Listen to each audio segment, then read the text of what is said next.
in the next 5 years, we're clearly going to have some kind of economic reset. People will get poorer. What's your position on Trump's tariffs? Are they working? We should have them, but you should phase them in. There are going to be obstructions. If you are somebody who wants to do business in America, you need to start planning for that. If we want our economy to work well, the way to make a lot of money in America is by making things in America. It's like the most interesting thing I've heard in a long time. So you're saying that our economic model was not primarily an economic model, was an instrument of foreign policy. It was like the centerpiece of the global order, post-war global order. It wasn't like designed to help the United States as much as it was to preserve stability around the world. If there's any group to whom we should be focusing resources on, it is families raising kids who are the ones who have been, I think, most squeezed by these economic changes. We will have to pay for that.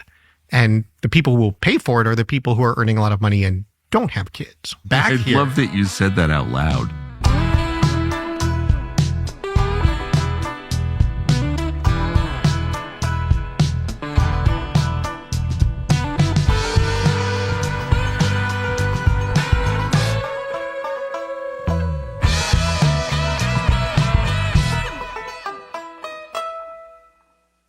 Oren Cass, thank you very much for coming. So you've got a book called The New Conservatives, which tries to answer, I think, and we'll speak for you, the question, what is conservatism? What is the Trump movement? Who's on what side? And probably not it's not really an abstract debate anymore. It's like all of a sudden I find myself like on the same side as people with whom I don't think I have anything in common. So what's your definition of conservative? That's the hardest question in conservatism, I think. And, for me, it comes down to a focus on what actually matters. And sort of, all of our policy debates are about the means. What should we do? I think at the end of the day, what defines conservatism and what, separates it from progressivism is the definition of the ends. What do we actually think is the good life? What are we trying to achieve? And I think for conservatives, there's a very deep recognition and belief that the good life is about more than just the individual liberty and autonomy and consumption of stuff. Obviously, we care about those things too, but that it is much more balanced against a recognition that, the well-being of families and the conditions in which we're raising the next generation and the strength of our communities, ultimately the strength of our nation, the ability to carry forward traditions, that all of those things are equally probably more important to people's actual well-being. And that as we think about what government is for, what public policy is for, those are the things we actually have to have in focus. So paint the picture of what the end result of a well-organized society is. Well, I think first and foremost, it is the family. That at the end of the day, everything is oriented toward this question of how do we raise a next generation that is able to do what we have done, hopefully more than we have done, to enjoy what we have enjoyed, hopefully more than we have enjoyed. And that is a sort of fundamental obligation that we all have. It's not a choice, a consumption choice, right? Some people go to Greece, some people raise the next generation. I mean, as a descriptive matter, it is true, but as a normative matter, as a question of should, that is what should happen, and that is what needs to happen. And so the question is, well, okay, what are the conditions in which that can and will happen? We need to have the conditions where young people can see a future for themselves, forming families, being self-sufficient, supporting kids, being able to provide them a good environment. They need to be in communities that have not just strong institutions and good schools, but also just a basic sense of a common culture, and a culture that is going to be a healthy one for kids to grow up. We obviously therefore need an economy that provides those kinds of jobs. There need to be good jobs available to anybody who wants to work and is willing to work hard, regardless of what their particular aptitudes and interests are, regardless of where they live, right? The idea that, well, we'll get more growth if everybody moves to a big city is highly corrosive to the idea that we will actually have a world of people raising strong families. And then as you sort of keep zooming out, ultimately you get out to the level of the nation and you recognize that At the end of the day, you do have to have a country. A country is not just a market or, an Olympics team. It is actually something with an identity within which people owe obligations to each other. And not everybody is raising kids, but if you're not, you have some obligation to the folks who are. You have some obligation to those kids. And as those kids grow up, they will in turn have obligations back to you. And if you can't maintain that structure, and I think a lot of what you see in the modern West is struggles to maintain that structure, things start to fall apart. It sounds like socialism, Oren. No, I'm just kidding. It sounds beautiful, actually. And I should say, for people who don't know, I'm not going to give your home address or anything, but you kind of live that personally. You live in a smallish town, very far from a city. You have a family. You're involved in the town on like an official level. You are living the life that you describe. I try to. I think it's important at that level, because I think that, what I'm describing isn't sort of the ideal that I hope somebody goes and does. I think it is, as I said, sort of that obligation that everybody should feel that they have. And also that I would underscore that people can fulfill in lots of ways. You don't have to live in the middle of nowhere. You can do these things in a city too. You can do these things with all sorts of jobs. You can do these things in a family where both parents are working, in a family where only one parent is working. But I think a lot of what we need to aspire to, and the fancy term for it is pluralism, is the idea that having all of those different options is a good unto itself. The fact that people can see that option set and find one that works for them is part of what leads to human flourishing, part of what makes it all work. And one of the things that our markets have pushed against. The market just looks for the most efficient solution. And that might be fine if you're just trying to sort of maximize your GDP growth. But if the most efficient solution is to push everybody into any particular lane, especially the kinds of lanes we've been pushing people into, you don't actually get the outcomes you care about, which is the ability for people to live good lives. It's interesting you use the word obligation, our obligation to others, to our children, to our neighbors. Really sort of old-fashioned Protestant talk that I haven't heard in a long time from Protestants or anyone else. It's not a worldview that like Ken Griffin, talks about or probably believes in. Where does that, why don't we talk about that anymore? Where does that obligation come from? And how do you restore people's sense of it? Well, I think it's common to a lot of religions, right? You're right. There's the Protestant, you certainly find it in Catholic social teaching. Yes. I think you certainly find it in Judaism, which, my reading of it is especially oriented around raising that next generation. And so, not by coincidence do the world's great moral traditions have this embedded. That kind of is the moral tradition, right? Well, yes, that's right. There's a common thread there.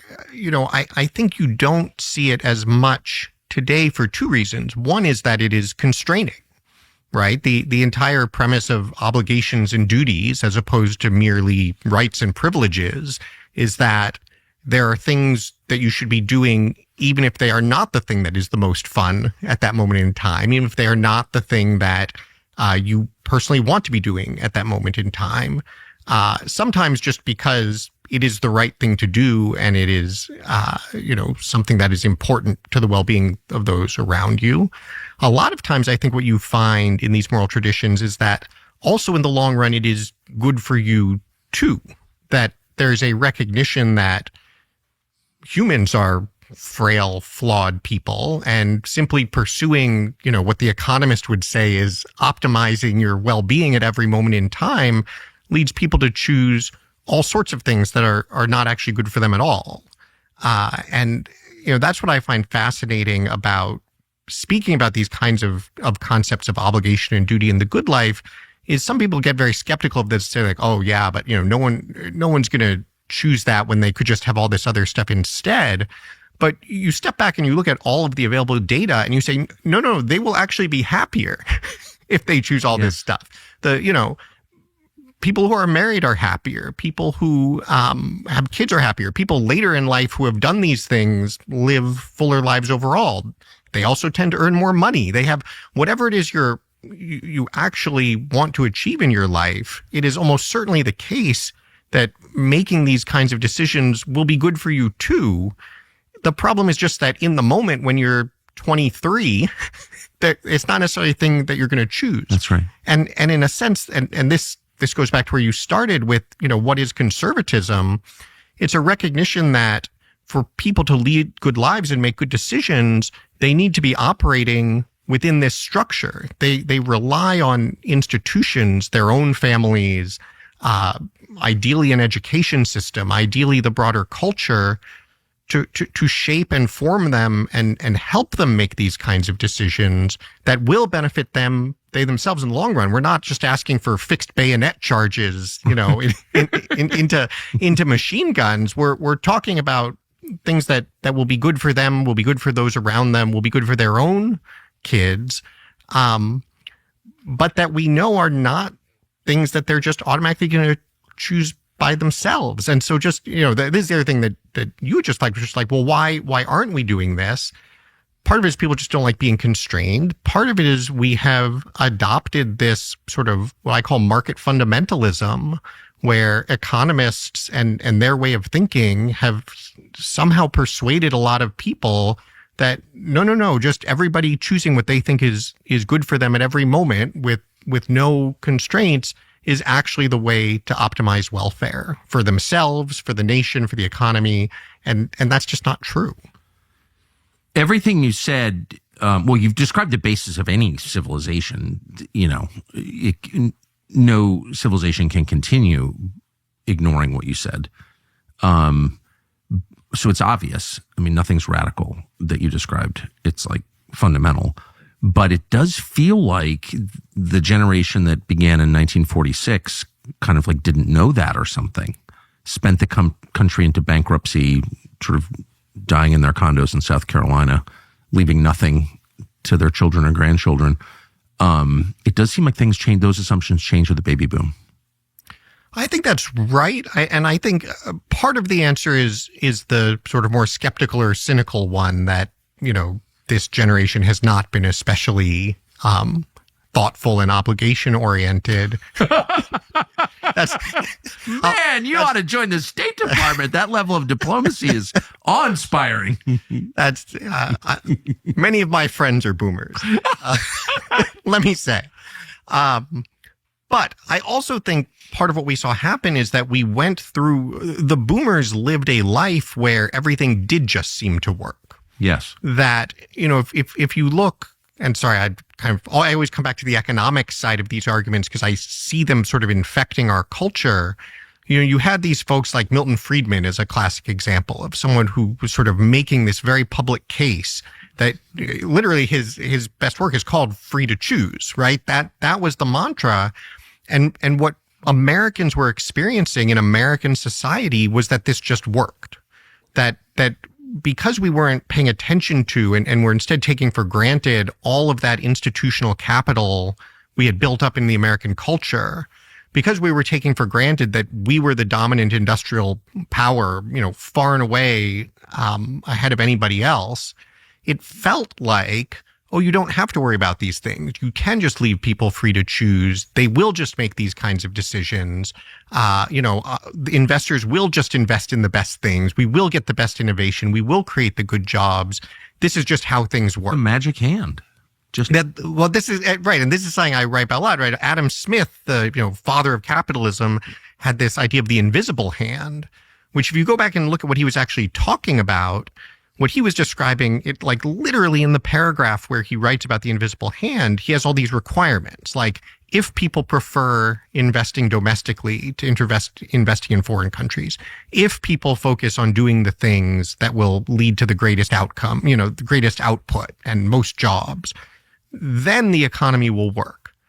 And in this generation, just all that got erased. It's actually interesting. In the leading economics textbook, it literally got erased. They just ellipsed it out.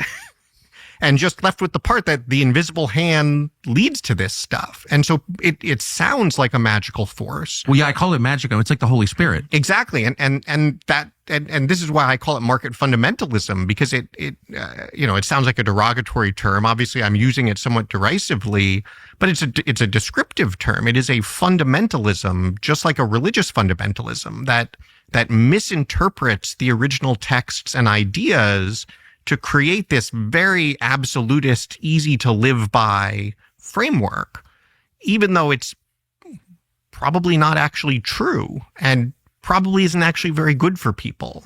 And that is the course that the U.S. set itself on, and American culture set itself on, in a period where things were working well, right? You can get away with it for a while. And then, especially as the Cold War ended, as we sort of moved into this new world, I would say it went off the rails, and we started making choices in our foreign policy and our economic policy that assumed a whole bunch of things that certainly weren't true anymore, even if they ever had been true. And I think in both our culture and our economy, we're now sort of grappling with the consequences of it. People are watching you without your knowledge every time you go online. Sorry to be creepy about it, but it's absolutely true. Data brokers record all of your activity, everything you do when you turn on your phone, your computer, your laptop. That includes your search logs, everything. And they sell that information to advertisers, scammers, even government agencies. It's not good at all. There's no law against it. They're making a lot of money. So they don't think of you as a customer, or really a human being. You are a product. They exploit you by stealing your privacy. It's stomach churning. By the way, there should be a law against it, but there isn't. So in the meantime, ExpressVPN can help. ExpressVPN is an app that hides your IP address. It reroutes 100% of your online traffic through secure encrypted servers. That means nobody can see what you do on the internet. You keep your privacy, a prerequisite to your freedom. With servers in over 100 countries, ExpressVPN is easily accessible. It's super easy to use, quick to install, completely worldwide. So if you're for freedom, you need ExpressVPN. You get an extra 4 months for free through this show's link. Scan the QR code on the screen or go to expressvpn.com/Tucker and get 4 extra months of ExpressVPN. That's expressvpn.com/Tucker. Yeah, I guess the good news is the consequences are now so obvious and so dire that I don't think anybody really is in favor of continuing to do what we've been doing for the last 50 years. Unfortunately, there are many people who still are. Really? Yes, among those for whom this has all worked, right? Because there is still a class of people, certainly in the United States, if you are highly educated, living in certain regions, older, if certainly if you are the beneficiary and have all the savings from the golden era, but there are plenty of people in their 20s and 30s, if they were in the right place, have the right education, get the right kind of job, they're doing very well, and they have immersed themselves in a culture that says, well, we are here because we deserve to be here. Right? In our wonderful meritocracy, it is we who are supposed to be the winners and the ones who sort of make the decisions for everybody else. And let's look at just some economic statistics. Like, our TVs are bigger than ever. We have more stuff than ever. And so let's keep the good times rolling. That's, I think there's a lot of people. Small percentage of the country, though. Yes, it's in that position. So that's what I find baffling. It's like, of course, famously, life is unfair. It's not exactly clear how real free will is. There are lots of deep questions that arise when you think about how wealth is allocated. Luck plays a role, or providence, or whatever. But it's still hard. If you're in that percentage that's been benefiting and continues to benefit from the current arrangement, it's hard to understand how you don't look around and think to yourself, this isn't working for the overwhelming majority of people, and that's bad. If that doesn't occur to you, what does it say about you? It's a fair question. I guess, one reason I have maybe sympathies strong, but a sense of it is I even look at, my own trajectory going through a lot of these same institutions and kinds of jobs. I ended up working for Mitt Romney's presidential campaign. After graduating Harvard. Yes. Well, actually, I was still in law school at Harvard, was in charge of domestic policy for the Romney campaign. And questions would come in, what are we going to do about the opioid epidemic? And I'm embarrassed to say this. I'm hopping on Google, trying what is an opioid? Like opium? I mean, I literally had no idea. And at that point, it had already been the deadliest drug epidemic in American, probably for going on a decade at that point. And it was extremely easy to not even know it existed, to have absolutely no contact with or familiarity with those kinds of challenges happening in other parts of the country. It was extremely easy if you had taken your economics class where they tell you that free trade benefits everybody and, maybe you lose a job, but it's okay, you get a better job, to then be working in a big city surrounded by other people who have good jobs and just kind of assume that happened.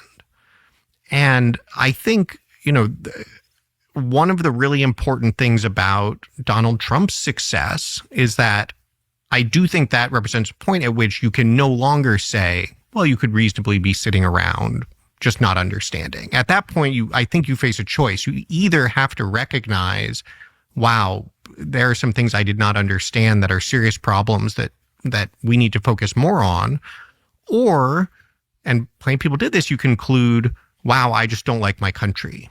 The people must be too racist or xenophobic or just not understand how good they have it, and good riddance. And let's be honest, again, you're right, it's a small share of the population, but among those with power and money and influence, it's a large share of the population that even with Donald Trump's success, even now, went in that direction. And they call it, a term, they call it grievanceonomics. If you think there are problems out there, that things are not going well, you're just feeding the grievances of those who should take opportunity. I think that's a moral crime, that attitude, and I hope the people who have it are held responsible at some point. Sorry, I can't. I have to. I've asked you this before. You've never given me a real answer, so I'm just going to ask you one last time. Given your profile, your life history, the merit badges you collected, the fact you went to Harvard Law School and worked for Mitt Romney, how did you wind up with these views? You're like the only person who did. J.D. Vance, okay, but he had a childhood that was different from yours. You, more than anybody I've ever met, took a path that was not obvious at all. Given, why did you do that? It's a good question. I don't try to avoid answering. I don't necessarily have a great answer. I think if I were to pick two things, one is I ended up sort of hitting all those important checkpoints, but I kind of had a much quirkier upbringing. I mean, I give my parents a lot of credit. They were Americans, but they grew up overseas, met overseas. Where? In Israel. And so, met at the American school. My dad lived on a kibbutz. They got married there. And so they moved back to the U.S. I was raised in the U.S., but with a just sort of different outlook. They hadn't come through that model that we were just talking about in the, in the 60s and 70s. They weren't here. And so they were growing things. Literally, that's right. My dad was head of irrigation on a desert kibbutz. And so pipe, literally nozzles on pipes. And so, I look back and I realize that I've been incredibly fortunate to have been given at once both a lot of the sort of superficial accompaniments of the standard meritocracy, but also an outlook and set of values that from them really did focus much more on, question one is family and what you're doing there, and how you structure a job and a career comes around that, and amen, so on and so forth. Were they religious? No, not especially. I think this is something you see a lot, and the Israeli connection is interesting there. On one hand, it's very religious. There's also just a very strong sort of secular culture that I think exists there. And so I had that. And then the other thing I had, and my grandfather was an extraordinary trial lawyer. And from the age of about 4, my age of 4, he just, whatever I wanted to say, he would just immediately take the other side of it and start arguing with me about it. My first book is he was willing to argue with a 4-year-old. That was if that was who was available to argue with, that was who he was going to argue with. My first book is in memory of Irv, who always liked a good argument.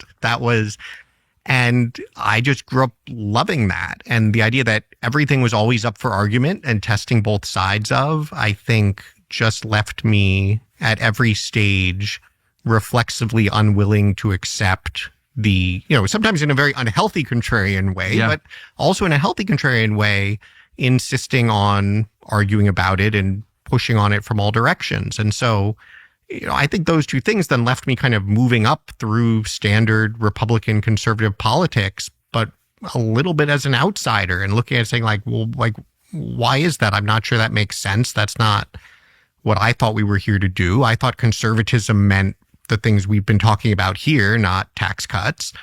And that led me down a lot of interesting paths. Well, it led you away from everybody in your world. Because, I've lived here the whole time. The path for conservatives at Harvard Law School is well trod. Not a huge number, but there have been a lot over the years, and they're all, I'm a socially liberal but economically conservative. And you literally took the inverse position. It's like the single most unpopular combination that you could have. Yeah, I guess that's true. You guess that's true? now that that's definitely true. Now that you mention it, I do think though, and this has been my experience with all the work that, we've been doing at American Compass over the last 5 years, which is my organization that sort of works on, okay, what is conservatism? What should it mean going forward? I find that as long as you're willing to sort of engage people in good faith and try to understand what they think and tell them what you think and argue about it. Again, this is back to the, our mantra is intellectual combat with personal civility. Yeah, there are the people who be like, oh, well, I don't like that. I don't like that person anymore. The vast majority of people are actually really interested in it. And so, I guess it would be interesting to be sitting here telling you about the huge personal cost I've paid for doing these things. Frankly, there hasn't been the personal cost at all. It's been very. Well, you did give up a lot of money, just in point of fact, but whatever. Oh, well, certainly to do public policy instead of going and being business, whatever. But that's always been ever since I was a high school debate nerd. I was always wanted, like I said, always wanted to be arguing about stuff. So, okay, you managed, I think, in the 4 years that you've 5 years, 5 years you've been running it. Okay, to remain pretty civil, and people are civil back, and it's all interesting until the tariffs happen, at which point it becomes pretty emotionally charged, I would say. So, what's your position on Trump's tariffs? Are they working, and what kind of response have you received as one of the best known tariff proponents? Yeah, it has been a fascinating time since sort of the administration started, especially after Liberation Day. My view is that the direction that Trump and the administration are going is exactly the right one. That the willingness to focus on how globalization failed, that free trade isn't real, it has not worked out the way it was promised, we need to move on to something else, is exactly right. The fact that they're willing to acknowledge it has costs and that we should bear those costs is extraordinary. How long has it been since we had politicians who were actually willing to stand up and say, yes, this isn't just a free lunch. There are actual costs here, and we think they're worth it. And I think that's right, too. It's such a good point. And it's the irony, of course, is it's exactly the very important people, very serious people in the newspaper columns and so forth who've been complaining like, oh, politicians won't do this. They won't be serious. You finally get, President Trump and Secretary Bessent, people who are willing to say these things. And immediately everybody attacks them. How dare you suggest we should accept any costs? How, look at these fools saying, and it's like, no, this is exactly what actual leader looks like. This is what we need if we are going to get back out of the hole that we've dug. I think that being said, especially when you are doing this kind of thing that does have upfront costs, you're kind of making an investment for a payout down the road. You have to be really careful to keep those costs as low as you can and make sure you're setting yourself for as much of the return as you can. And, I think in some of the sort of, frankly, chaos that we've seen in changes in the policy, in a lot of people not necessarily being clear on, okay, where are we going and why? I think in some cases the costs have been higher than they have to be. And I think it's been really encouraging to see, really after Liberation Day, a bunch of shifts that have improved things. So I'm somebody who thinks tariffs are good. We should have them, but you should phase them in. You should give people time to adjust. And so now we've started doing that, right? Tariffs were paused so we can have negotiations. With China, they've now come back down a bunch so we can have negotiations. I think what we should have is a very clear commitment that down the road, 2 or 3 years out, for the long run, countries that are not playing by the rules, obviously China, countries that are not willing to take a balanced approach to trade, yes, there are going to be tariffs. There are going to be obstructions. And if you are somebody who wants to do business in America, you need to start planning for that. And you need to invest more in America. And going back to Adam Smith and what the paragraph about the invisible hand actually says, if we want our economy to work well, it has to be one where the way to make a lot of money in America is by making things in America. Can we? Oh, yeah. It's one of the saddest things about this country. The country's getting sicker. Despite all of our wealth and technology, Americans aren't doing well overall. Obesity, heart disease, autoimmune conditions, all kinds of horrible chronic illnesses, weird cancers, they're all on the rise. Probably a lot of reasons for this, but one of them definitely is Americans don't eat very well anymore. They don't eat real food. Instead, they eat industrial substitutes, and it's not good. It's time for something new, and that's where Masa chips come in. Masa has decided to revive real food by creating snacks how they used to be made, how they're supposed to be made. A Masa chip has just 3 simple ingredients, not 117. 3. No seed oils, no artificial additives, just real delicious food. And I know this because we eat a ton of them in my house. And by the way, I feel great. So you can still continue to snack, but you can do it in a healthy way with chips without feeling guilty about it. Masa chips are delicious. They taste how a tortilla chip is supposed to taste. But the thing is, you can hit them really, really hard, and I have, and not feel bloated or sluggish after. You feel like you've done something decent for your body. You don't feel like you got a head injury, or you don't feel filled with guilt. You feel light and energetic. It's the kind of snack your grandparents ate. Worth bringing back. So you can go to masachips.com. Masa's M-A-S-A, by the way. masachips.com/Tucker to start snacking. Get 25% off. We enjoy them. You will too. So, for example, China, I heard the estimate from someone in manufacturing yesterday, makes the world's magnets. They're used in everything.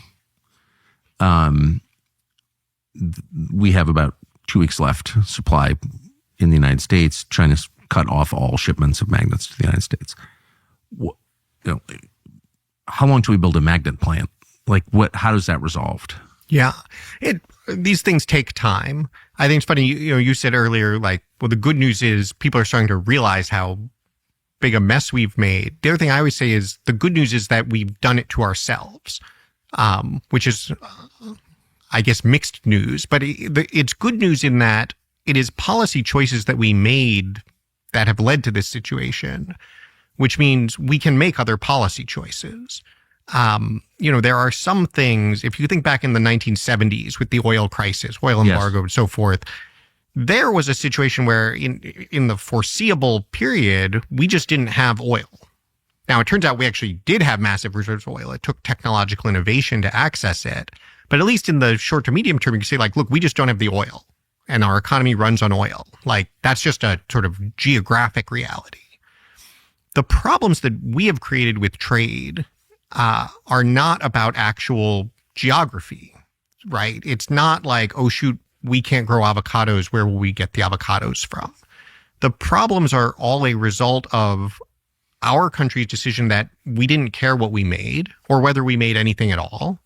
And other countries, China being obvious, but it's also Korea and Japan and Taiwan and Germany saying, no, it's actually really important to what we make. And so we are going to be the ones that invest in making it. And as a result, all of that investment, all of that technology went to those places. But if we make the other decision, if we say, no, actually, we care at least as much as those places, we are going to make things here too. We have the natural resources. We have the innate skill in the workforce. We have the capital. We can do it too. And, just a sort of two really good examples of this. One is Reagan actually did this, right? People think, oh, Ronald Reagan, free trader. Like, not true. The Libertarian Cato Institute, when Reagan left office, Cato called him the worst protectionist since Herbert Hoover. Especially vis-a-vis Japan, Reagan had no patience for the trading relationship as it was working. And under threat of tariffs, just as Trump is doing now, Reagan went to the Japanese and said, the way that you are flooding our market with Japanese-made automobiles cannot continue. And the Japanese, not wanting the tariffs, said, okay, we will voluntarily cap how much we import into the United States, and we will instead send Honda and Toyota to go invest in the United States. And the entire American auto industry in the American South is a function of Reagan saying, free trade does not work here. You need to come invest here. And lo and behold, American workers can build great cars, including Hondas and Toyotas. The Toyota Camry has more American-made content in it than anything coming out of Detroit. And that was an extraordinary success. Really? Yes. Because it wasn't just, so the first thing that happens is the assembly plant comes over. Once this is a place where you're assembling, well, now it makes sense to move the supply chains over. Now it makes sense, even now they have research and development facilities here. If this is how these countries got everything from us, they took the American manufacturers and said, come over here instead. And it all moved. In a case where we've actually said, no, you have to bring it here, that works too. And the other great example we're seeing now is with semiconductors, right? We have what's called the CHIPS Act, where we basically said, wow, it's a huge mistake that America, inventor of the semiconductor, pioneer of pretty much everything chips related, we just said we didn't care. We let it all go overseas, right? The reason Taiwan, it's not because Taiwan's beaches are made out of silicon. There's nothing special about Taiwan. The Taiwanese government said, we're going to lead in chips. And now that the U.S. has said, no, we're going to lead in chips, and Taiwan Semiconductor is making, $60 billion, now another $100 billion of investment in Arizona, their first plant is coming online, and they actually said the yields coming out of it. So basically the quality of the chip manufacturing in Arizona is already better than in Taiwan. So we can do it, but it's a policy choice of whether we care and whether we're going to do it.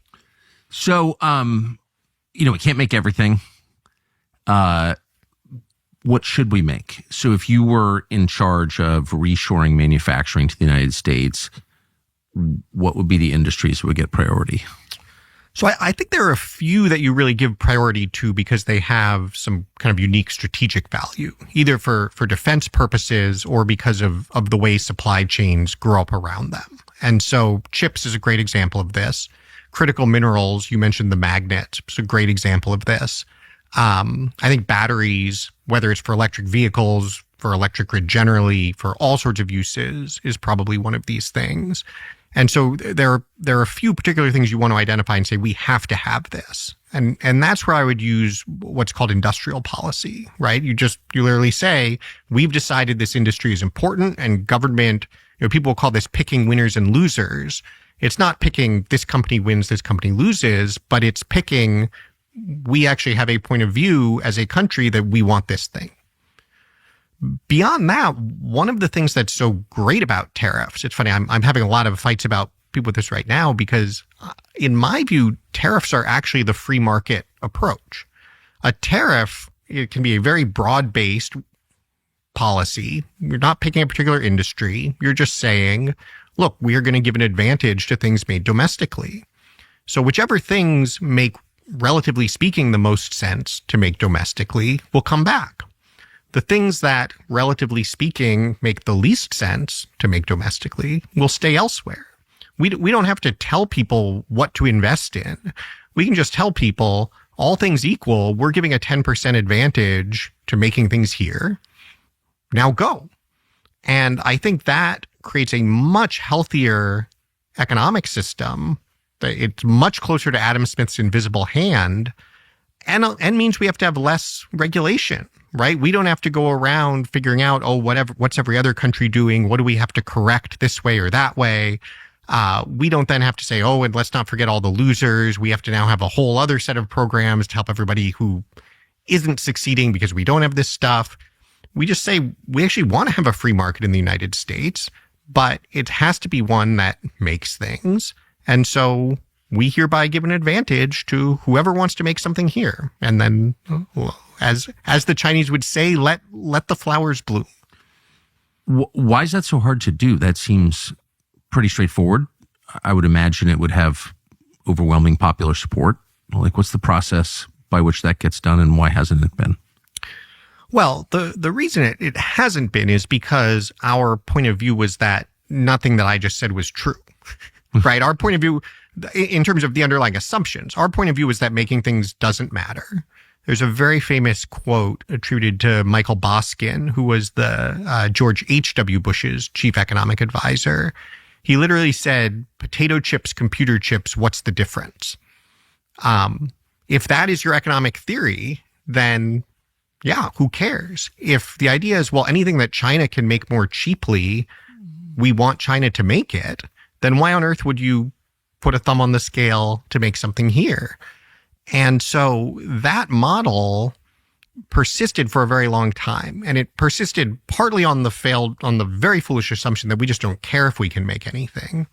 It also persisted on the foolish assumption that, don't worry, these things will sort of self-correct and work themselves out. So, the best way I think to see how badly things have gone is our trade imbalance, right? We get, we bring in more than $1 trillion more stuff from overseas every year than we sell to the rest of the world. That suggests that trade isn't working very well. Paul Krugman famously said, trade deficits are self-correcting. There was an economic theory that said such imbalances won't persist. They will take care of themselves. Krugman, this was a discussion I was part of with him, and I said, why do you say that? And he said, yeah, that was naive. Sorry, we built an awful lot on that idea, and that was just wrong. You see the same thing, Janet Yellen, who was Biden's Treasury Secretary, has recently said, look, the standard economic model was, if someone will send you something for cheaper, you just send a thank you note. And she said, I would never say that again. That just wasn't true. And so one reason we have not done it is because we actively believe things that were wrong. And we are fortunately now starting to realize that and try to fix it. I would argue that's all clearly true. It's slightly more complicated, though, because it wasn't just that people believed something that was wrong, now demonstrably. It was that the people who argued it was wrong weren't just debated in good faith. They were destroyed as people.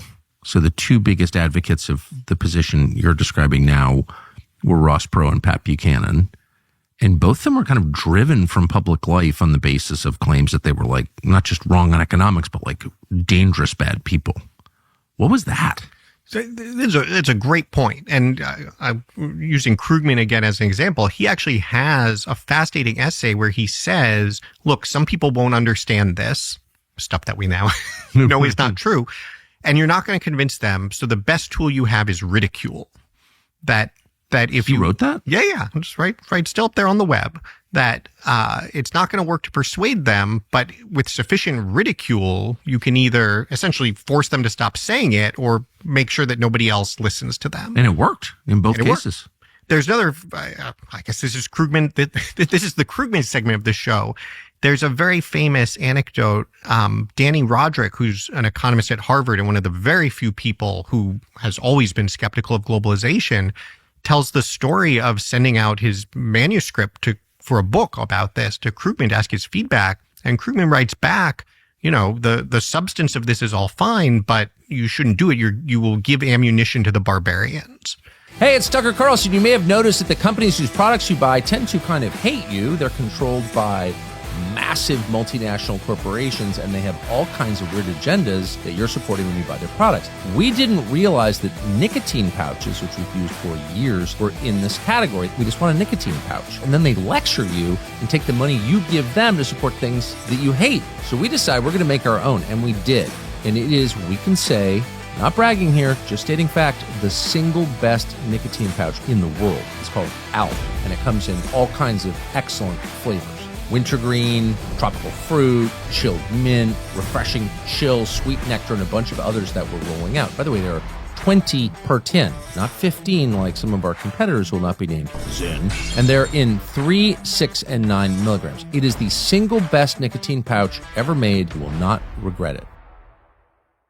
So that's what I don't understand. So why, typically even was a debate between, the Keynesians and the Milton Friedman people, it didn't get to that level of let's just wreck the person. Let's make his wife divorce him.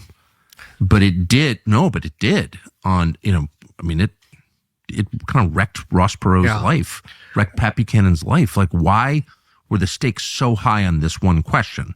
Yeah. Well, I'll give you my theory for it, because I've tried to go back and find where did these economic arguments come from when they're clearly just not true.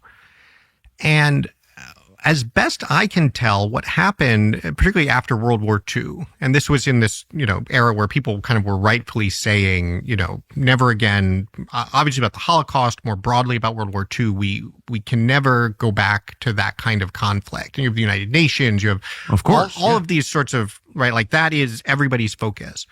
And that is when the arguments about free trade actually start to emerge. And they emerge not actually primarily as economic arguments. They emerge as a sort of new model of a global world order. And, one thing people looked at, now you're getting to the heart of it. Well, one thing, so people look at, what happened after World War I, the way Germany had been treated, the idea that, sort of holding them down rather than supporting them helps lead to World War II. So how are we going to rebuild the world after World War II? How are we going to build a sort of inclusive market that builds these companies up? How are we going to rebuild Japan as a democracy? How are we going to rebuild Germany as a democracy? How are we going to combat the Soviet Union, which, remember, is out there now putting out this ideology that says markets just can't work at all? We are going to put forward this vision. And the best illustration of this is guy Paul Samuelson, Nobel Prize winner, sort of writes the Standard Economics textbook that comes out in 1948, right after World War II. Remember, I mentioned the invisible hand gets ellipsed. That's in this textbook. And which was the textbook for generations. The textbook, exactly. And I have a copy now. I went and got you go through it and you say, okay, well, how does he make the argument about free trade? And what you find is that he really doesn't. He actually acknowledges all the ways that free trade might not work, that it might be bad for the United States, especially if other countries behave a certain way. And he says, quite bluntly, basically, so what? That if we actually want to build this kind of global economy that we all agree we need, the United States basically just needs to take the lead and push this forward. And wow. And look, again, and maybe I'm being too charitable again, but I can see why someone would say that in 1948. I totally agree. And I got to college 40 years after that book was written, and it was the first book you read in economics class. Yeah. And by the way, you could even say it was right in 1948. That and this goes to the point about the boomers, that the policy as we pursued it into the 50s and 60s did accomplish a lot of what we wanted it to. There's a very famous article in Foreign Affairs in 1971 where one of the kind of leaders of international economic thinking says quite quite explicitly, he says, the case for free trade has always been primarily a foreign policy case, not an economic policy case. And then, of course, you get to that when we get to China, right? The entire argument for welcoming China into WTO. I mean, economists said like, oh, this will create good jobs for Americans and whatever. But the actual argument was, this is going to fix China. This is the way we democratize China, we liberalize China. And if that happens, if China does become a liberal democracy and we do bring them forward in this way, then won't it be wonderful that we have trade with them? And won't it be great that everybody prospers? And again, that wasn't like, if that had happened, that might have been a good idea too. The problem is that in the post-Cold War era, this model fell apart very quickly. Wait, can I say, why have I never heard this before? I mean, it's like the most interesting thing I've heard in a long time. So you're saying that our economic model was not primarily an economic model, was an instrument of foreign policy. It was like the centerpiece of the global order, post-war global order. And it wasn't like designed really to help the United States as much as it was to preserve stability around the world. Is that what you're saying? There are other people who say that. I've written an essay about it. It's called the free trade origin myth that kind of goes through the chapter and verse on all these various things. The way it was presented to me as someone who was always conservative and for markets and repeated all the slogans and all that, and was living in the world where like I didn't know a single person who disagreed, talk about a bubble, was that free market economics in the way that the United States was doing it was not really an instrument, wasn't even a theory. It was like a physics principle. Right. It's just true. Okay. So, and to the extent that you deviate from it, you get punished. To the extent that you hew to it, you're rewarded because like gravity, it's just real. Right. And this is the fundamentalism. But I had no idea that this was like the UN, something that people who are understandably like horrified by what they'd just gone through, the World War. Yeah. It was part of their reaction to that. And they're like, this will prevent that from happening again. Yeah. And another good example is, so if you go back, so Samuelson is the key post-World War textbook. Mm-hmm. There's a prior textbook by a guy named Alfred Marshall, who's kind of seen as the father of like modern economics, right? Like Adam Smith is like the original guy. Right. Alfred Marshall is a British economist, probably the first one to actually be called an economist. No one would have called Adam Smith an economist back in the day. So Marshall writes probably the first economics textbook, comes out in like 1890. And he says essentially nothing positive about free trade. He actually has a whole section, the comparative advantage is this idea that, free trade, works out great for both sides. And it's attributed to a guy named David Ricardo, who's a great, early 1800s economist.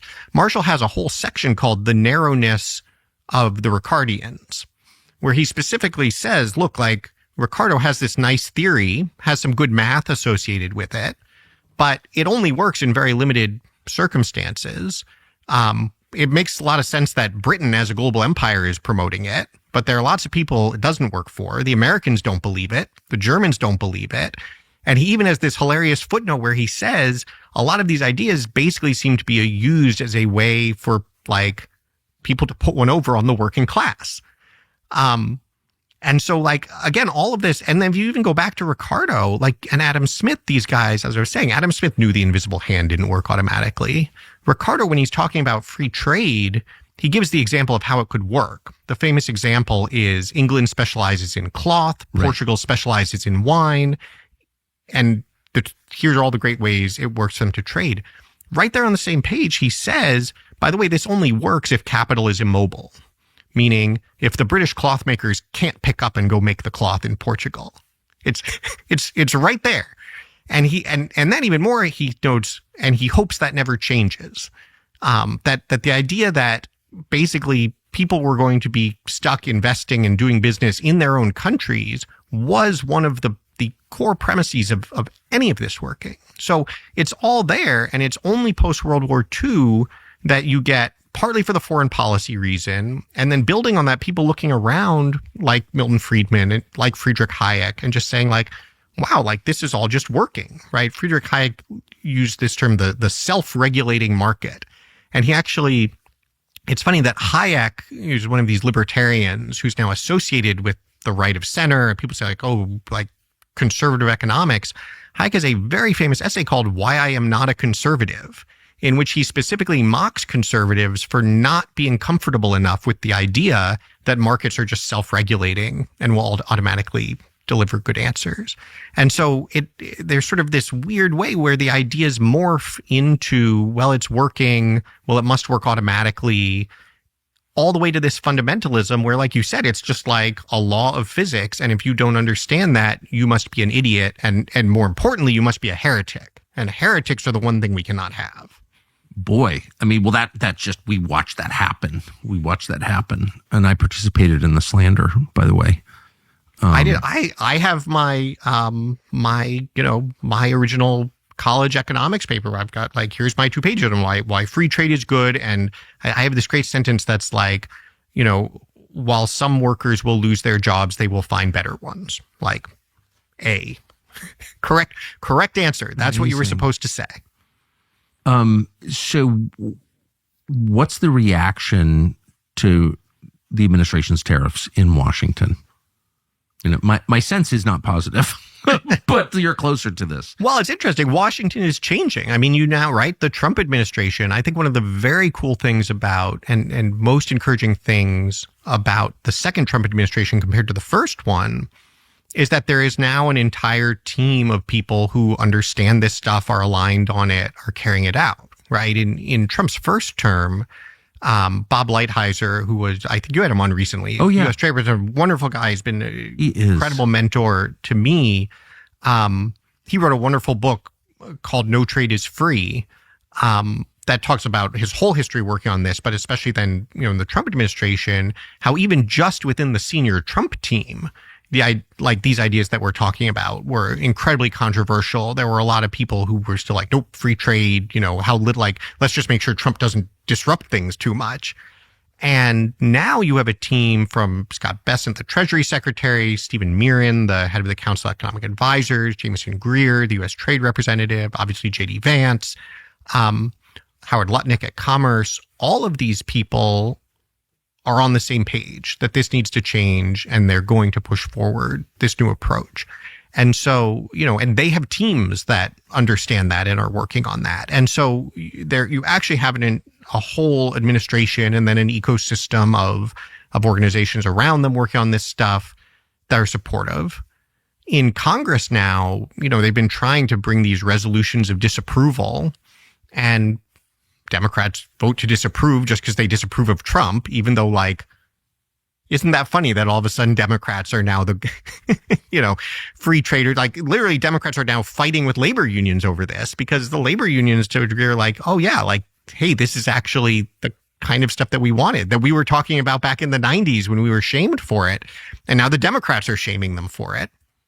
But the Republican Party, generally speaking, is quite supportive of it. Some are mostly supportive because it's the party line, but you have a really great set of, especially, younger Republican leaders, folks like Josh Hawley, like Bernie Moreno, like Jim Banks, who are being very outspoken and effective advocates for it. And so unlike in the past, there is a Washington that is actually supportive of it. And then there's what you would call the blob. Yes. Right? And the blob obviously hates all of it. Is it your sense, is the blob getting less powerful or more effective and organized? Oh, I think the blob's getting much less powerful. Good. That's my sense too. Yeah, I think it's partly there is more division within it. I was describing some of the things that someone like a Janet Yellen or a Paul Krugman has said recently. It is starting to dawn on folks that the status quo just is not defensible. And it's funny to see the kind of ridicule argument flip to the other way. At some point, standing up and just being like, free trade with China is great, is now the position that's subject to ridicule. And if there's anyone who cares about ridicule, it's the blob. It's the totally blob. Right. And so that's actually very powerful.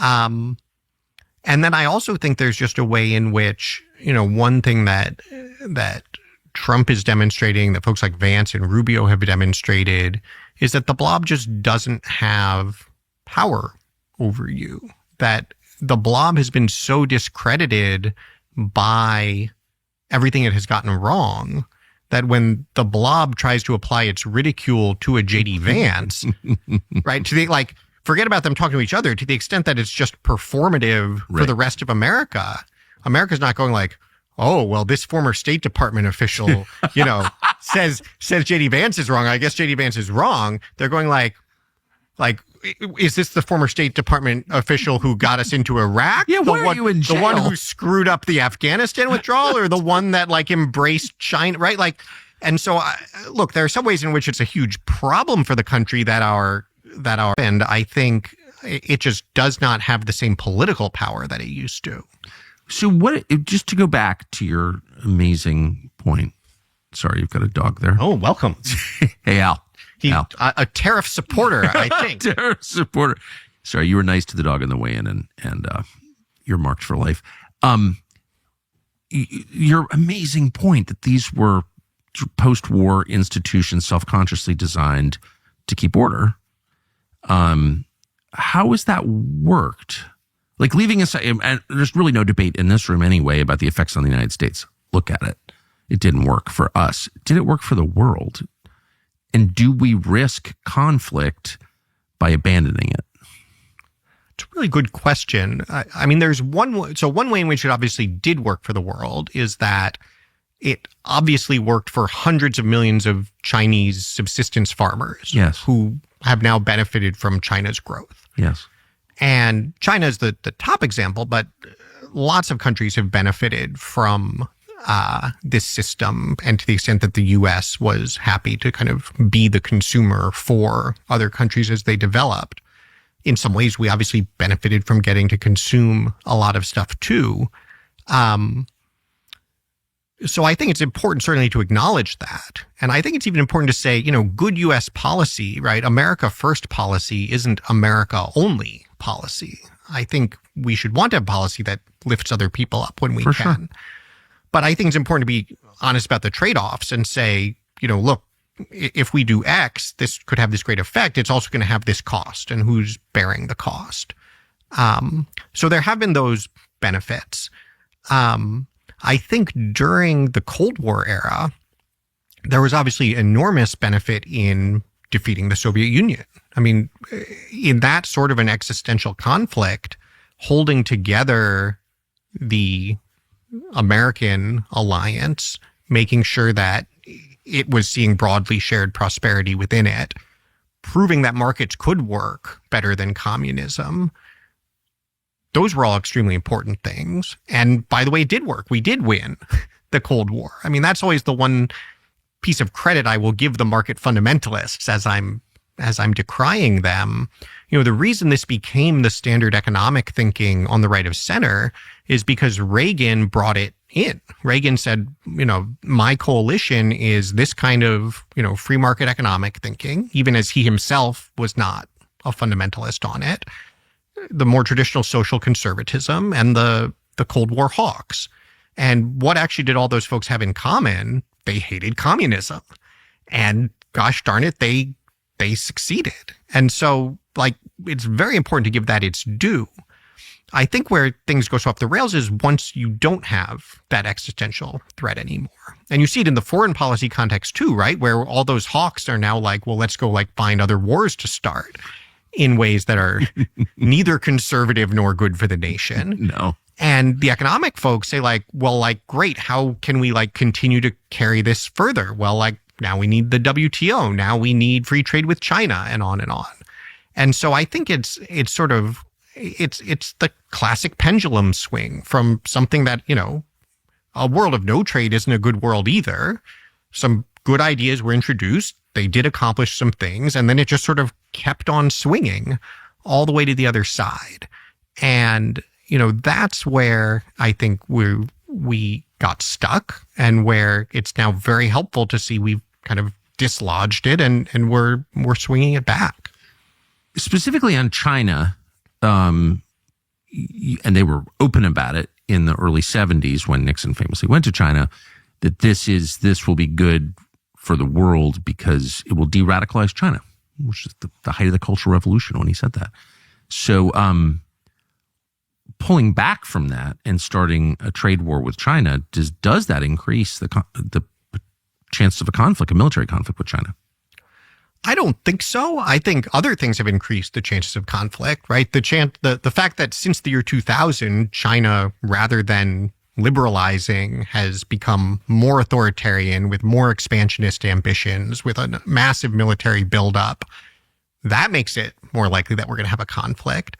But I think one of the key failures of the blob is that it always tends to live in the world as they wish it were. Right. Rather than the world as it is. Like, I wish we were in a world where China had liberalized. That sounds great, but we don't.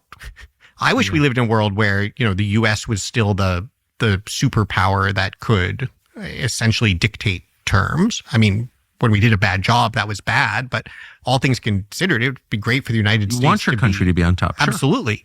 But that's just not the world anymore. It's not a question of should, it's a question of is. And so in the world that we have, the idea that higher levels of trade with China is what's going to diffuse conflict, that's just like a cliche that people say. Who had really close relationships in trade?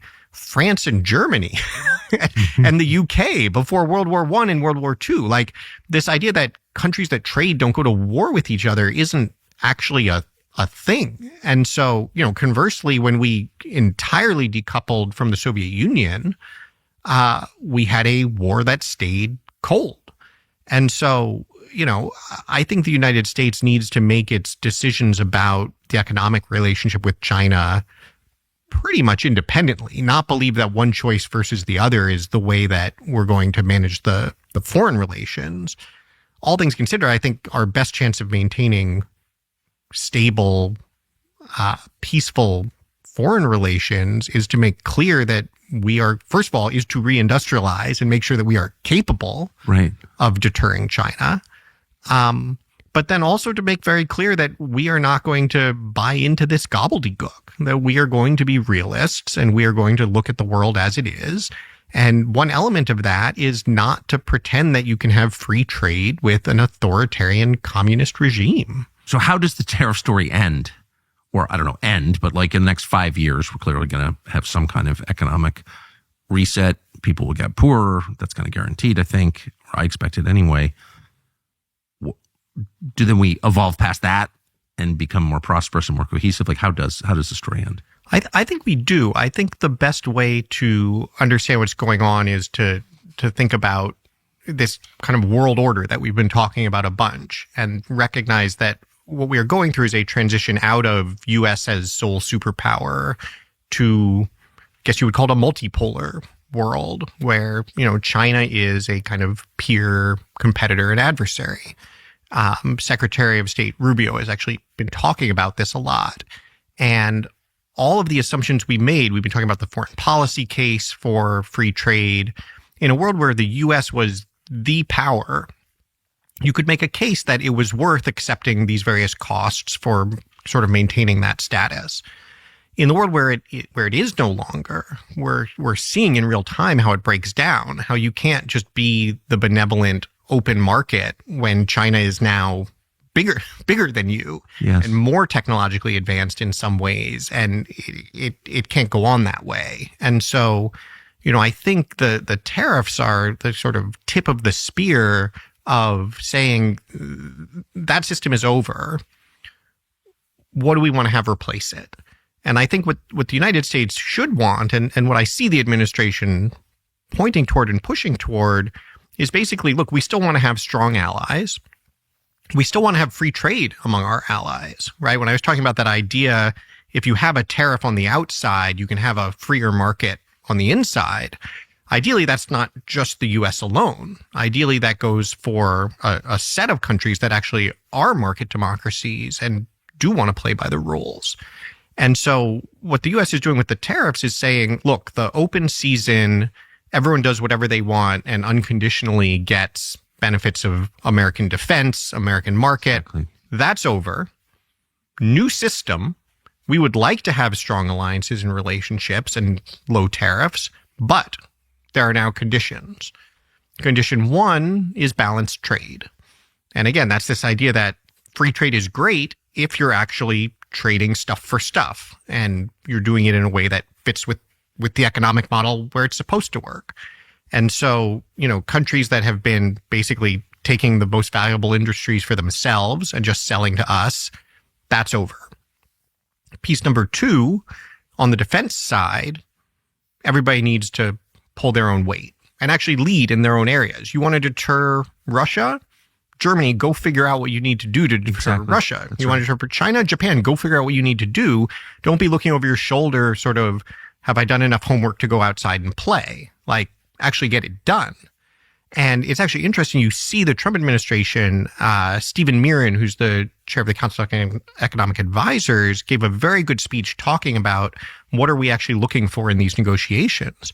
And he said, this is economic and security. These are not separate conversations. This is a question of whether you are in for both. And by the way, one way you could balance your trade with us would be to buy a whole bunch of American weapons and pay us for the security services we provide, because it ain't going to be free anymore. And then piece three is China is out. That more like in the Cold War system, you can't have these sort of entangled systems where, okay, the U.S. doesn't want Chinese supply chains, so they just go set up in Mexico and it comes in through Mexico. Exactly. Mexico, and this is actually, I think, why Trump started the way he did with Mexico and Canada. Mexico and Canada with the U.S., you should be the core of this alliance we're talking about. But you need to understand that it can't work the way it's been working. It's going to have to work on these terms. And so you see, someone like Treasury Secretary Scott Bessent specifically saying, Mexico, we need to see the same tariffs toward China that we're putting toward China. Canada, we need to see that same policy because it can't be a sort of screen door. I think it's dawning on a lot of people that China has enormous influence over the political structures of Canada and China, particularly Canada, in some real way. It kind of controls Canada. So is it too late to bring those two countries into? Yeah, I don't think it's too late. And the funny thing about this sort of set of demands, right, is that like the blob gets very uncomfortable with this, like, you can't, you'll drive these people into China's arms. And you actually step back and you look at it objectively and you say, this isn't some, exploitative client tribute regime. This is a set of demands, which, by the way, we hold ourselves to. We are not asking them to switch to a trade relationship where we get all the advantages. We're just asking for a balanced one. We're not asking them to pay for our defense. We're just asking them to do their fair share. We're not asking them to keep China out so we get all the fun with China. We're saying we all need to keep China out. And while there are obviously a lot of people who are very sore at the moment with how they're being treated by the Trump administration, anybody who actually steps back and looks at this, if you are a market democracy that wants to remain a market democracy, this is your chance. Right. By the way, not only are these not unreasonable demands, these things are good for you. You should want to be moving to balanced trade. You should want to have the will to get China out. And the U.S. is, frankly, helping you by giving you a way to go in, in your own domestic politics to say, look, we can't keep pursuing this compromised relationship, partly with China. If we don't get real about this, we are going to end up outside of the U.S. perimeter and then stuck with China. And I think whether it's Canada and Mexico, Japan, India, Australia, Korea, we've already seen with the UK now the start of a deal. I think that's sort of a no-brainer. I think the one where it's hard is Europe. I think Europe is probably more compromised. They've shown more willingness already to just take the short-term gain, right? You see, the crazy thing is the group most opposed to keeping cheap Chinese cars out is the German automakers. Oh, I know. Because they want to make 5 more years of money in China before they get thrown out of there. And so I don't know if Europe has the civilizational will. I don't know if they have the understanding of their interests. And because of the way the EU is structured, I don't even know if they have this is something that could also pretty much break apart the EU. You could have some countries that say, well, wait a minute, we do want that deal with the US. And if we can't get that through the EU, then the EU doesn't work anymore. That's where I think you're going to see the most tension. And then you'll see countries that are going to be in China's sphere, right? Pakistan. I think a country like Vietnam is a very interesting question, which direction they might go. Yes. At the end of the day, the idea isn't that we sort of are going to be able to get the whole world to gang up on and oppress China. The idea is that we're going to be in a world with two powers that have two very different economic and political systems and different spheres of influence. Boy, that is best case if we wind up there.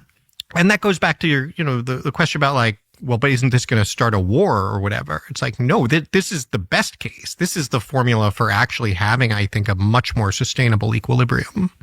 Yeah, like a peaceful multipolar world. Yes. Which, by the way, we've had for all of history, up until it ended in 1991.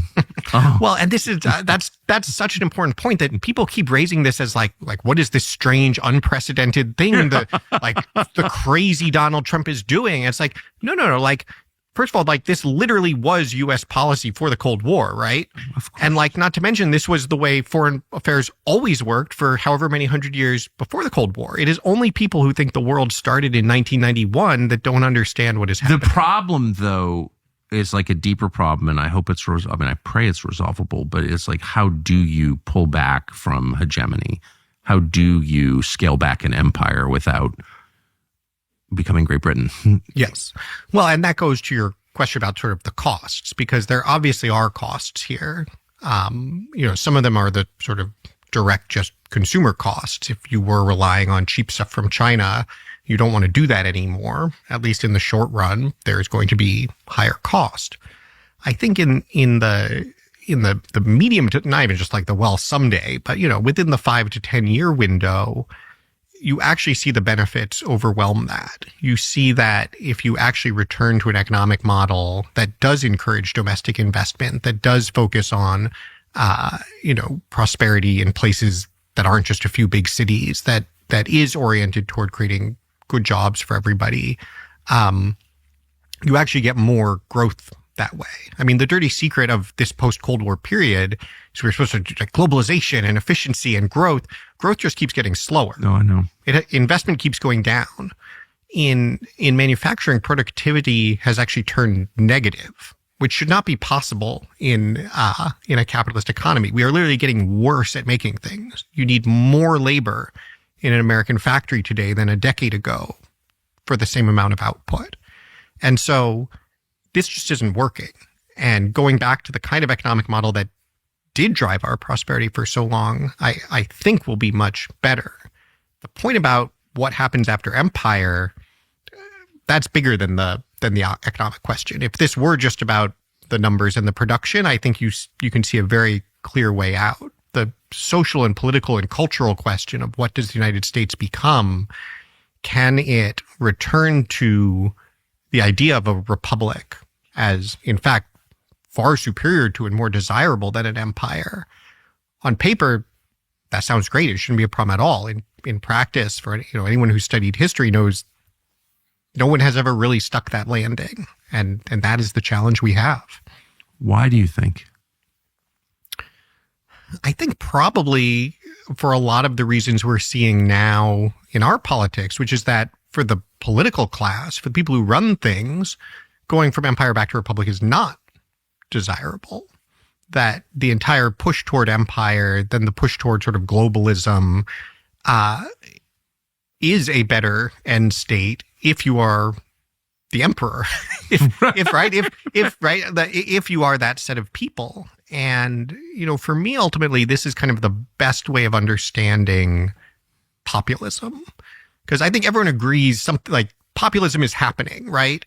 And it is used often in a very sort of derogatory way, like, oh, populism means, just telling the masses what they want to hear or ignoring experts or something like this.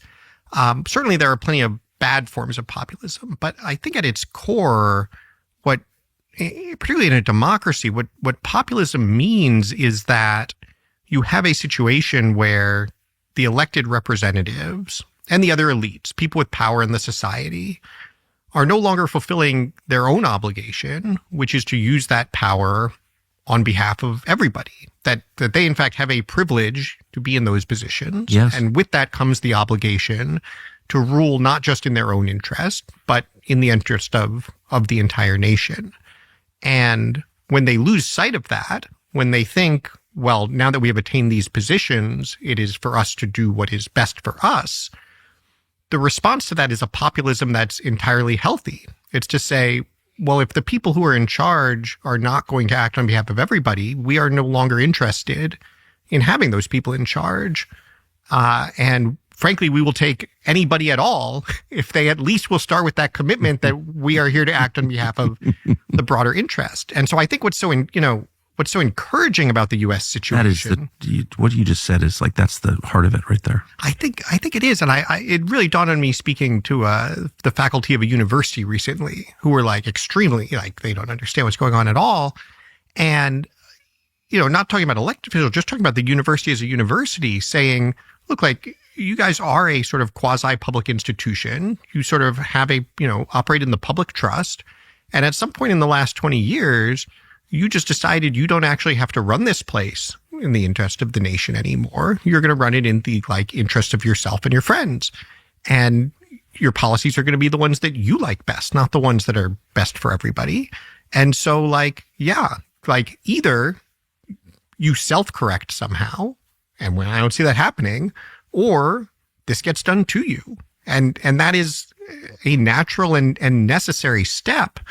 And if there's a reason to be optimistic for the U.S., I think it's to contrast what is going on in the U.S. with what is going on, let's say, in Europe, where for all of our political problems, our political system is actually proving itself to be extremely flexible and extremely robust. I mean, it is actually responding to what people want. Yes. And it is bringing new leaders with different ideas. And and it has been painful and messy, but the ship is in fact turning. You contrast that to what's going on in Europe, where you have, frankly, among the population, a very similar set of frustrations and desires. Right. And you have that political class at the top banning political parties. And this is why I think J.D. Vance's speech at the Munich Security Conference was so important and gets exactly to the heart of what is going on, of what the Trump administration represents in this respect, where he was saying, look, the biggest problem that we all have here isn't some external adversary. It is our own capacity to actually navigate these challenges. And probably better than any country in history, for reasons that is driving the blob, the elite, absolutely nuts, the U.S. is actually showing some ability to respond. And if we can pull that off, that would be pretty exciting. It would be amazing. And I agree with every word you've said, and said so well. My last question refers back to what you first said, which is about the point of the system, which is to encourage and support and sustain healthy families and bright-eyed, impressive children who continue on the civilization. I don't think any person could disagree with that, and thank you for reminding us of it. What are specific policy changes in the next 5 years that could help that? It's a great question, and I think it's important to think about it expansively, because it's great that we now have a, quote, family policy discussion in the U.S., but a lot of the times it is basically a, well, how big should the child tax credit be discussion. And to be clear, that is an important piece of it. And this goes back to the boomer discussion as well. We have a system of taxation and distribution in this country that overwhelmingly brings resources to retired people. I've noticed. And I don't think we should stop giving resources to retired people. I think, the fact that we have Medicare, the fact that we have Social Security are great things. But if there's any group to whom we should be focusing resources on, it is families raising kids who are the ones who have been, I think, most squeezed by these economic changes. And I don't think we should believe, if we manage to get them more resources through some sort of child benefit or child tax credit, that's going to make people have more kids in the short run, right? I don't think that works very well. I don't think we want to be in the business of saying like, well, if we pay you, if we pay you a little more, will you have another kid? But what it will do is make the experience of being a family raising kids better. And in the culture, it will begin to shift what it feels like to be doing that and what people see about people who are doing that, not this constant struggle and getting squeezed, but a little more something that is actually viable and desirable and that we all have committed to supporting. And so both for the sake of the families and for the sake of the culture, I think that does make a big difference. I also think it's important to note that we will have to pay for that. And the people who will pay for it are the people who are earning a lot of money and don't have kids, which is the direction of distribution we should be leaning toward. More broadly, I think then, and it's great that we're sort of landing back here. I love that you said that out loud. What? Well, I mean, the people who will pay for that are the people who are earning a lot and don't have kids, but they're the ones who are constantly saying, well, I don't have kids, so like, why should I have to pay for other people's kids? Right. To which you'd say what? Because that is your obligation as a citizen of the nation. And it is all our obligation to raise the next generation of kids. And whether someone is not called to do that, whether someone is not able to do that, not everybody is going to be doing that. But the idea that you can disavow it and say, not my problem, is just not true. I mean, there are very specific, like, math and demographic related reasons it is your problem. But you're making a moral case. You're making a case about the obligations of citizenship. Yes. And I would say, it's very interesting. Whenever you talk about an obligation, the question is like, well, where does that come from? Like, well, just because like somebody said it. And so I do think you have to attach it to something. And I think it attaches to two things. One is this obligation of citizenship and the idea that if, insofar as you think you are better off living in America than like having been dropped naked in a jungle somewhere, like you didn't cause America to come into being yourself. You are part of this larger system that if you want to benefit from, you probably need to contribute to. But then also broadly, I have these crazy ideas. the more specifically, you as an individual came from somewhere. Like, you're only here because some other people actually chose to take the time and dedicate their life to having and raising you. And so, either you could say like, well, I'm just going to like stick that in my pocket and go on vacation to Greece, or you can't pay it back. You can never repay your parents for what they gave you. The only thing you can do is pay it forward and do the next thing, the same thing for the next generation. So whether they're yours or not, that's absolutely right. And if they can be yours, ideally they will be. And if everybody says, well, I'll just support somebody else's, obviously it doesn't work. But I think that's the sort of dual individual and communal commitment that supports all of this. And so that just, we talked about the kind of narrow family policy of tax policy. And I can see why you're successful, because you say these radically countercultural things with the kind of like, of course, just putting ideas out there for whoever wants to pick them up. When you go back to Harvard and you say stuff like that, how do people respond? It's an interesting question. I actually just did a talk at Yale Law School about this. And one of the really things that's interesting that's going on with younger conservatives is that they are very attuned to this. Yes, that is true. There's an extraordinary divide, sort of really, once you're under 40, certainly once you're under 30, you've just grown up in such a different context that the Cold War Reagan-style conservatism makes no sense. And the things we've been talking about here are just much more responsive to the problems you see out in the world. Yes. The funny flip side of it then is that you always get the few progressives who want to sort of come show up. And to your point about like, well, like nobody could disagree with this. In fact, you will have the few progressives who either somehow like think this must be a conversation about gay marriage somehow, even if like they can't, they're not sure how, but they would like it to be. Or they will just more broadly sort of try to interpret the principles as by by implication, oppressing some outgroup. Which is right. I mean, look, that's sort of the core of progressivism. But there's only one template. I mean, there are other things going on that don't affect the trans community. Come on, stop. Well, and even just, this goes to the question of rights and privileges versus duties and obligations. Like, part of the reason progressives get very uncomfortable with that side of the discussion is because, well, like, wait a minute, that you just like infringed on something. And so there's a lot of, especially a place like Yale Law School, there's a lot of sensitivity to like, well, who are you infringing on with this view? And the answer is like, everybody. like, to be clear, I am an equal opportunity infringer on, I value liberty and would like to protect it, but I am an equal opportunity infringer on all liberty to the extent that it is being claimed to the exclusion of all of these other things that matter too, if we are going to have a society and a civilization at all. And that is, in my mind, what conservatism meant for most of modern Western history. And it's very exciting that a lot of people are now focused on it again. I can't improve on that. Orencast, thank you. This was so much fun. Amazing. Thank you. Amazing. It's good to see you.